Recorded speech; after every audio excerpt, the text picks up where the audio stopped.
ingin ketemu. Filipus pergi memberitahukannya kepada Andreas. Andreas dan Filipus menyampaikannya pula kepada Yesus. Perhatikan. Jadi mereka dua mengatasnamakan orang-orang Yunani. Guru, ada orang-orang Yunani mau ketemu guru. Nah, saudara renungkan. Jawabannya pasti ada satu di antara dua. Beritahu mereka, aku sibuk. Atau maaf nggak bisa ditemui. Atau boleh datang sekarang ya, karena harus sibuk. Tapi lihat jawaban Tuhan Yesus nih. Luar biasa.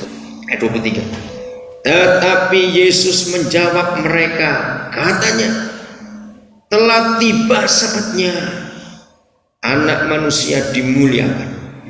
Aku berkata kepadamu, sesungguhnya jikalau biji gandum tidak jatuh ke dalam tanah dan mati, ia tetap dapat satu biji saja. Tetapi jika ia mati, ia akan menghasilkan banyak buah. Barang siapa mencintai nyawanya, ia akan kehilangan nyawanya. Tetapi barang siapa tidak mencintai nyawanya di dunia ini, ia akan memeliharanya untuk hidup yang kekal. Barang siapa melayani aku, ia harus mengikut aku, dan di mana aku berada, di situ pun pelayanku akan berada. Barang siapa melayani aku, ia akan dihormati Bapa. Sekarang jiwaku terharu, dan apakah yang akan kukatakan? Bapa, selamatkanlah aku dari saat ini. Tidak, sebab untuk itulah aku datang ke dalam saat ini. Bapa, muliakanlah namamu. Penutup kata. Saya tanya kepada saudara, kalau saudara itu Filipus dan Andreas, hanya bertanya, guru, ada orang-orang Yunani mau nemui guru, lalu dijawab sepanjang ini, bingung gak? Ayo saudara simpulkan, ini mau ditemuin gak ini kira-kira? Coba jawab, saya tanya ini. Bingung. Oh cuma iya atau tidak, coba jadi panjang-panjang jawabannya. Nah kita tahu Tuhan kita adalah pribadi gak pernah bertele-tele. Dia dengar orang Farisi doa berulang ditegur, kenapa dia jadi bertele-tele pada hari itu sepanjang ini jawaban? Saya pernah merenungkan ini. Kalau saya Filipus, saya pasti kan garuk-garuk kepala ini. Lalu saya jawab apa atas orang-orang itu tadi? Mereka masih menunggu. Mengerti maksud ini saudara? Inilah rahasia yang luar biasa. Ada 3 poin penting dari jawaban ini. Coba saudara catat. Poin yang pertama, saya akan lompat langsung ke ayat 25. Inilah motivasi yang terbenar dan satu-satunya yang paling Tuhan suka waktu kita berkata menjadi pelayannya, menjadi hambanya, menjadi bangsa kerja. Ayo kita baca sama-sama ayat 25. Tapi yang masih sayang nyawanya nggak boleh baca ayat ini. Saudara jadi munafik. Orang yang masih egois, apa pemikir enaknya bagaimana aku ini, bagaimana aku dan aku. Mau lah ini mau, tapi terus gimana? Terus bagaimana? Nggak layak. Orang egois nggak layak jadi teman sekerja Yesus. Orang pelit nggak layak jadi teman sekerja Yesus. Orang hanya mikir diri sendiri, nggak pernah mikir orang lain. Ingat nih. 1, 2, 3. Barang siapa mencintai nyawanya, ia akan kehilangan nyawanya. Tetapi barang siapa tidak mencintai nyawanya di dunia ini, ia akan memeliharanya untuk hidup yang kekal. Ini kita. Yesus sendiri yang mengenapi ayat ini lebih dulu. Dia nggak sayang nyawanya. Dia mau mati. Paulus menuliskan ada banyak orang mau mati untuk orang baik, untuk orang benar. Tapi nggak ada orang mati untuk orang jahat. Betul nggak? Tapi Yesus mau. Kita ini penjahatnya. Maka itu mari kita renungkan ini, saudara. Sampai hari ini apakah kita sudah sungguh-sungguh berani kehilangannya? Saya ingat Stephen Tong pernah ngomong. Maka itu saya selalu paling sengit kalau itu orang pelit, saudara. Saudara. Saya pikir orang kok dibiarkan hidup. Pelitnya minta ampun. Tahu pelit tau? Nah, pura-pura nggak tahu. Ya sudah. Nah, tahun 76, saudara, Stephen Tong pernah beri seminar untuk mahasiswa anak-anak muda. Saya hadir bareng. Maka itu orang nggak mungkin bisa menyerahkan nyawanya kalau bagian ini nggak kena dulu pada dia. Ngomong kosong. Hari itu kita tahu cara dia khotbah bukan? Stephen Tong dia nantang anak-anak. Siapa yang mau menyerahkan hidupnya untuk Tuhan? Ditantang, pergi ke sana, ayo ke sana, pergi. Siapa mau dengan ini? Yang angkat tangan banyak betul. Nah, dia ngomong lagi. Gak lama. Sekarang saya tanya, jujur, siapa yang mau menyerahkan semua yang dimilikinya? Uangnya, cincinnya, jam tangannya, semua yang punya kamera, semua. Gak ada satu pun yang angkat tangan. Nah, ternyata lebih gampang menyerahkan nyawa daripada menyerahkan duit. Ayo, betul? Saya sih nggak minta, saya cuma ngomong. Dan saya percaya nggak ada yang berani kok. Kalau sekali Tuhan minta semua yang kita punya.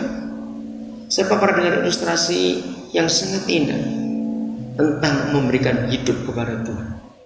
Saudara seorang kaya raya, dia pedagang yang hebat, hobinya mengumpulkan permata, berlian. Suatu hari dia dapat kabar ada sebuah berlian yang paling besar, yang paling bagus. Betul, karena dia hobinya berlian, dicari ketemu. Nah, begitu sampai ketemu berlian itu, dia yang sudah bertahun-tahun kenal berlian dan tahu nggak pernah dia berlian sehebat itu. Langsung tanpa tawar dia tanya, berapa harga yang kau buka? Saya nggak tawar, saya akan bayar. Harganya adalah seluruh yang kau punya. Berapa? Orang itu tanya. Karena dia orang kaya, dia nantang. Ya kamu punya berapa? Nggak bisa kamu nyebutkan. Tidak bisa. Harga ini adalah semua yang kau punya. Nah, karena orang kaya ditantang, tersinggung bukan? Dipikir kamu nggak bisa cari duit lagi. Dia berikan semua uang yang ada. Dia tunjukkan buku banknya semua. Masih ada lagi? Ada. Kartu kredit? Ya berikan semuanya. Loh, aku nanti bagaimana? Lalu istriku, anakku nanti bagaimana? Oh, kamu punya istri anak, semuanya juga kasih. Loh, bagaimana nanti mereka? Ngomong lagi, punya rumah mau kasih. Ada mobil, kasih semuanya. Apa lagi? Surat berharga, kasih semuanya. Soalnya ternyata orang itu nggak berani beli berlian itu. Ketika semua yang dia punya disebut dan penjual berlian ingin minta. Nah, ilustrasi itulah kegagalan orang Kristen. Ini kunci pertama. Maaf, bukan berarti hari ini terus ya udahlah, aku balik dagangan lagi aja. Kalau begitu terlalu berat syaratnya. Memang ini syaratnya. Nyawa itu sama dengan semua yang kita miliki. Kalau kita belum bisa memberi dengan rela apa yang kita punya di tangan kita, yang kita pegang, ngomong kosong, kita berani berikan nyawa kita. Sama bukan logikanya? Maka itu untuk saat pertama pun belum semua kita bisa mengenali. Mari kita mikir, barang siapa mencintai nyawanya dan kehilangannya. Maka itu jujur yang masih soal keuangan, tangannya bisa kaku kalau genggam gitu. Bertobat betul-betul. Bertobat. Inilah anugerah Tuhan yang luar biasa. Kemarin saya bertemu dengan salah seorang anak saya. Dia pintar sekali. Dari Jogja saya bawa brosur dan saya beri formulir untuk dia ngambil S3 untuk manajemen pendidikan. Dan begitu dia persyaratan semuanya. Lalu saya tahu, saya belum tanya dia karena saya nggak hafal IP-nya anak-anak ini. Karena persyaratan untuk ngambil S3, untuk S1 tidak boleh ada indeks prestasi yang di bawah 2,7. Tidak boleh. Itu pun dihitung cuma berapa dari berapa semester itu, rata-rata 3. Untuk S2 dilihat harus 3 IP-nya. Di bawah itu nggak diterima. Waktu dia baca itu kemarin saya tanya, maaf, Papa lupa IP-mu berapa, S1, S2, kira-kira cukup nggak itu? Terus dia ngelihat saya, masa Bapak nggak tahu? Lu mana hafal? Anak begitu Pak. Nanti ini tanggal 24 Januari ini saudara, akademi saudara saya di UGM, Yogyakarta. Itu S2 yang ke-26. Bayangkan, hamba Tuhan mana nyekolahkan anak segitu banyak? 26 S2 selesai. Saudara, dan besok hari Senin saya akan bayar untuk semester pertama anak saya yang ke-27 nanti ambil S2 di Makassar. Karena mulai kuliahnya hari Senin lulusan ini. Nah, kalau dia diterima yang S3 kemarin, berarti S3 yang ketiga yang saya sekolahkan. Saya menunjukkan ini bahwa semua uang yang saya terima